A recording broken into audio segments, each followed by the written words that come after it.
그래서 이거 전체가 다윗의 구원의 노래인데 1절부터요. 거기 1절부터 여기서 4절까지는 시편하고 흐름이 똑같죠.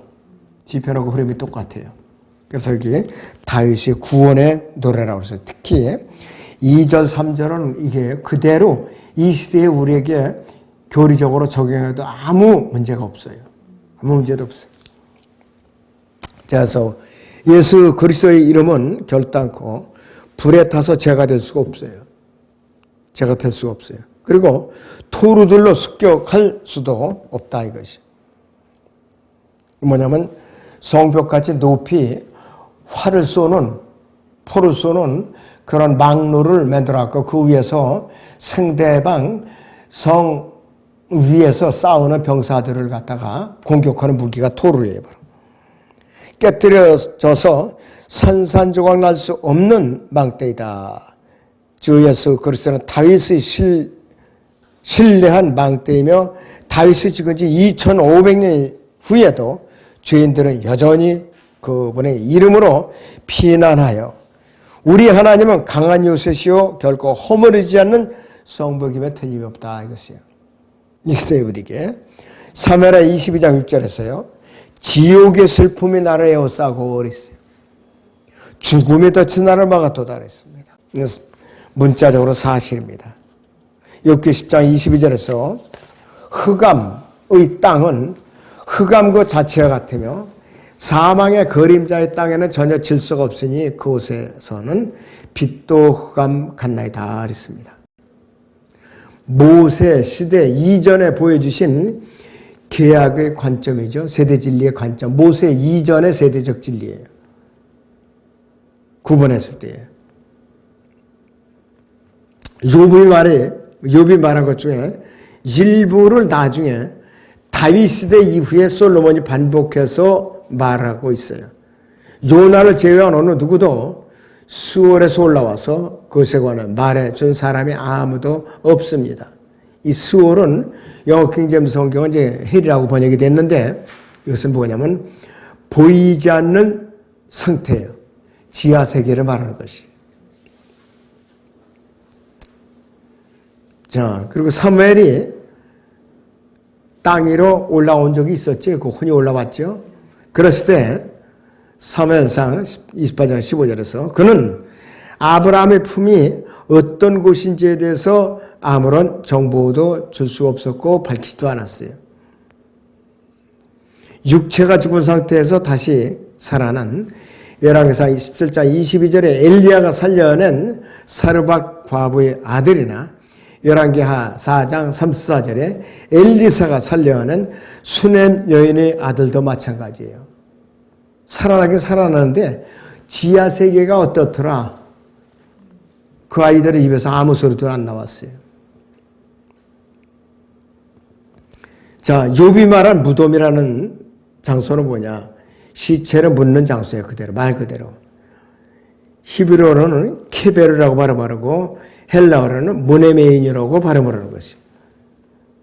그래서 이것이 수월, 즉 헬인, 이것은 보이지 않는 상태의 지하세계와는 다른 개념이에요. 무덤하고는 완전히 다른 개념이에요. 근데 여호와의 증인은 지옥이 무덤이라고 얘기를 하고 있어요. 무덤. 그러면 복음을 전할 필요도 없어요. 적그리스도와 그 거짓 선지자들이 아마겟돈 전쟁 이후에 불못에 던져지게 되는데 이와 같은 묘사는 적그리스도의 종착역과 일치한다 그랬습니다. 적그리스도의 종착역은 뭐냐? 지옥으로 던져지는 거예요. 자, 사무엘하 22장 8절에서 특별히 12절, 그 본문 중에서 8절에서 17절까지는 재림과 관련된 구절들이에요. 재림과 관련된 구절이에요. 자, 뿐만 아니라 갈보리 십자가의 피 흘리심과 관련지어 볼 때 히브리서 9장 12절을 같이 보시면은 염소와 송아지 피로 아니하고 오직 자신의 피로 한 번 성소에 들어가서 우리를 위하여 영원한 구속을 이루셨느니라 이거예요. 갈보리 십자가 이후 태어난 사람들, 우리를 위해 영원한 구속을 이룬 거예요. 자, 그분을 믿고 영접하기만 하면은 이제는 우리는 그 순간에 영원한 구속을 받는 것이에요. 그분께서 한 번 성소에 들어가서 단번 속죄를 이루어놓으시죠. 그래서 이 구절은 예수 그리스도의 단번 속죄 사역에 대해서 설명을 하고 있고, 이 성소는 하늘에 있는 성소예요. 땅에 있는 성소가 아니라. 구약의 대제사장이 동물이 피로 지성소에 나가 속죄 사역을 했던 것처럼 예수 그리스도께서도 자신의 피로 하늘들과 땅을 통과해서 하나님의 보좌 앞으로 나가셨어요. 구름들을 타고 올라가신 거예요. 이 땅에 있는 성막은 하늘에 있는 것들은 모형이었어요. 구약에서 성막에 있었던 그 모든 것이 하늘에 있는 성막과 그 기구들의 모형이었었다 이거예요. 자, 그래서 구약의 대제사장이 동물의 피로 지성소에 나가서 속죄 사역을 행했던 것처럼 예수 그리스도께서도 자신의 피로 하늘들과 기품을 통과해서 하나님의 보좌 앞에 나타났다 그래요. 이 땅에는 있는 성도들은, 이 땅에는 성막은 하늘에 있는 것들의 모형이에요. 그러니까 구약의 성막 있죠? 하늘에 있는 것들의 모형이라 이거예요, 바로. 예수 그리스도께서도 자신의 피로 하늘들과 기품을 통과해서 하나의 보좌 앞에 나가셨고, 이 땅에 있는 성막은 하늘에 있는 것들의 모형일 뿐이다 그랬죠. 그러므로 제사장들이 성막에 피를 뿌리는 것은 예수 그리스도의 여기서 우주적인 핏부리심의 모형입니다. 예수 그리스도께서는 피 흘리신 사건은 온 우주적인 핏부림의 사건이라 이거예요. 그래서 이때 셋째 하늘 아래에 있는 유리바다가 이때 붉어졌다고 그래요.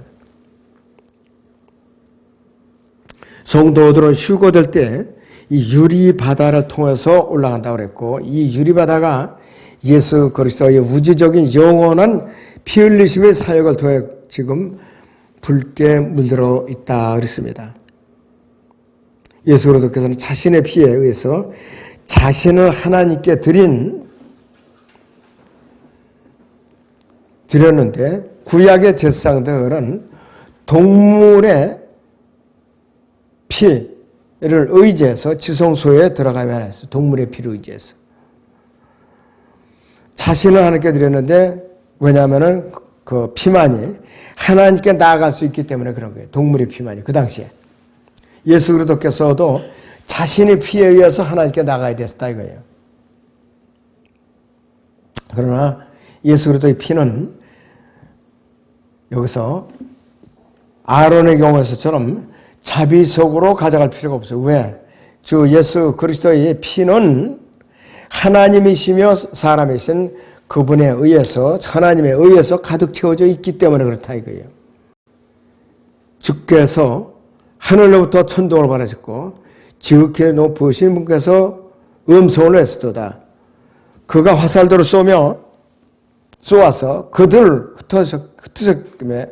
흩어졌기 때문에 번개로 그들을 폐지시켰다다. 자, 첫째 하늘에서 엘엘련의 이제 지극히 높은 신의 분이라는 말씀이 나오고 있죠. 자, 그런데 이분이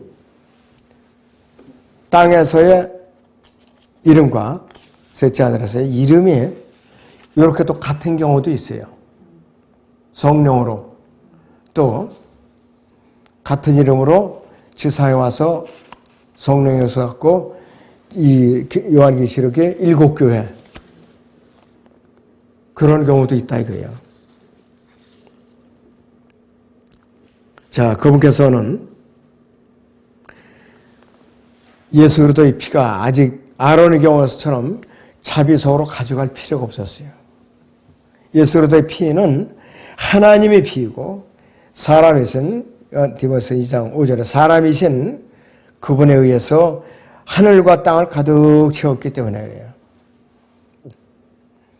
사무엘하 22장 14절 15절을 같이 다시 보죠. 주께서 하늘로부터 천둥을 발하셨고 지극히 높으신 분께서 음성을 내셨도다 이렇게 말하고 있어요. 자, 그래서 하늘과 땅에서 우주로서 지극히 높으신 하나님에 관련 살펴보면은 첫째는 하늘에서는 엘엘련 이 의미가 있고 두 번째 땅에서도 엘엘련 지극히 높으신 하나님. 그래서 이렇게 관련 구절들을 제가 추려서 왔으니까 한번 자세하게 읽어보세요. 그런데 이 사람들이요 하늘에서도 하나님께서 하늘과 땅에 권세를 이제 갖고 계신다 그랬는데 또 이제 행사하시고 지극히 높으신 분은 엘엘론이라고 불러요. 이제 킹제임 성경은 더 모스트 하이고 헬라어로는 히브리어는 엘엘론 이렇게 발음을 합니다. 사무엘하 22장 1절에서 주께서 나의 의를 따라 내게 상 주시고 내 손의 정결함을 따라 내게 갚으셨으니 이 말이에요. 자, 그런데 다윗은 사무엘하 22장 35절에서 이렇게 말하고 있죠. 내가 내 손을 들어 가르치시어 전쟁에 임하게 하리니 내 팔이 철활을 부러뜨리는도다 이렇게 기록하고 있어요. 철활 이것은 병기를 든 사람을 말하죠. 그 다음에 여기서 청동으로 만드는 화살인데 구리와 주석을 합성시킨 것이며 틀림없다 그랬죠. 그 다음에 이것은 군대의 무기들에서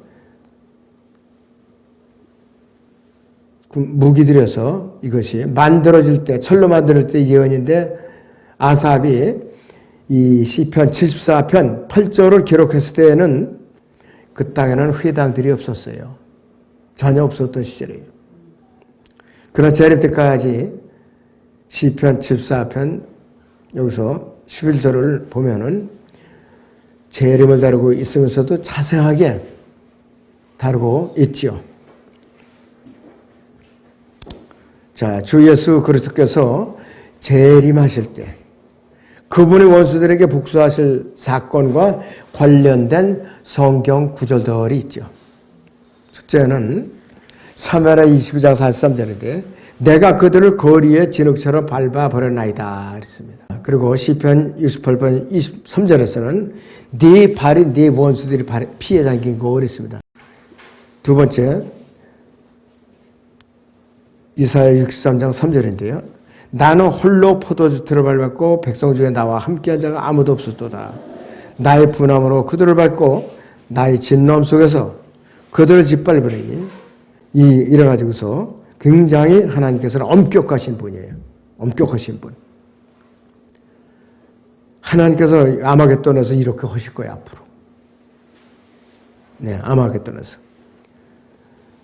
그러니까 내가 나의 분함으로 백성들을 밟을 것이요 이 정도면은요 실제로 이 땅에 재림하시면은 아주 묵사발이 되는 거예요. 세상 말로 묵사발이 되는 거예요. 그리고 피가 흘러나와 말고삐까지 닿고 그랬잖아요. 피가 흘러나 말고삐까지 닿는다 그랬어요. 그리고 요한계시록 19장 15절에서는 그는 전능하신 하나님의 맹렬한 진노의 포도주틀을 밟으실 것이라고 그랬어요. 뭐 총칼로 싸우시는 것이 아니에요. 입에서 입김이 나와서 싹 쓸어버리면서 그냥 말 발르다가 짓밟아 버리는 거예요. 그러니까 말고삐까지 피가 튀는 거예요. 말고삐까지. 웬만한 전쟁에서 피가 말고삐까지 튀는 일은 거의 없어요. 우리는 예수 그리스도께서 만왕의 왕이시고 만주의 주로서 신말을 타고 오시고 아마겟돈 전쟁으로 재림하시는데 이러한 대학살이 일어나는 거예요. 이 1번부터 5번까지 이 일이 아마겟돈 전쟁 때 일어날 거라 이거예요. 그리고 뒤에서는 신말들을 타고 누가 쭉 따라오느냐? 저나 여러분들이 군사로서 따라와요. 신말들을 타고. 약속의 땅을 향해서 걸어가고 있는 광야의 여정을, 그래서 우리는 결코 잊어서는 안 되는데, 우리가 나온 바위, 구원의 반석이죠? 그 그 다음에 잊어서는 안 되고 우리가 빠졌던 함정에 빠져서도 안 되고 마귀 함정을 말하는 것이에요. 또 우리가 구출되기 이전에 있었던 천룡광로, 세상이라는 천룡광로, 신명기 4장 20절이나 열왕기상 8장 51절, 예레미야 11장 4절이 다 똑같은 거예요. 이집트를 천룡광로라고 그래요. 지옥에 비유해봐야 얼마나 힘든가. 그런데 이스라엘이 거기서 430년을 견뎌낸 거예요.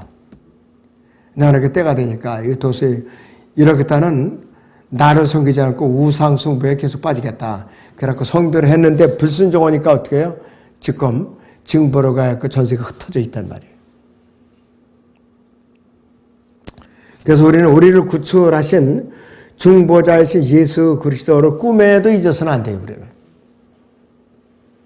우리의 어두운 길을 밝혀주시고 우리의 감기였던 영적인 눈을 뜨게 해주신 하늘에서 내려온 계시를 잊어서는 안 된다. 그 계시가 뭐냐? 기록된 성경을 말하는 것이에요. 기록된 성경. 맨 마지막에 보면 사무엘하 22장 51절입니다. 그는 그의 왕을 위한 구원의 왕 되시며 그의 기름 부음 받은 이와 다윗과 그의 씨에게 영원 무궁토록 자비를 베푸시는도다. 이 시대에 우리가 적용해도 무리가 없어요. 이런 구절은. 여기서 다윗과 그의 씨라고 그랬죠. 그의 씨. 그의 씨는 이 시대에 구원받은 성도들을 의미합니다. 이 시대에 구원받은 성도들. 이 지상왕국, 천년 통치왕국에서 다윗의 언약이에요, 바로. 그리고 시편의 150편 중에 절반 정도가 교리적으로 다윗에게 적용할 수가 없어요. 다른 사람들이 지은 게 많잖아요. 아삽의 시라든지 코라의 시라든지 이렇게 하고. 그래서 이 오전 주제도 그렇고 오후 주제도 이렇게 특별한 주제니까 복습을 하시면 아마 큰 영적인 지식을 더할 수가 있습니다. 기도하겠습니다.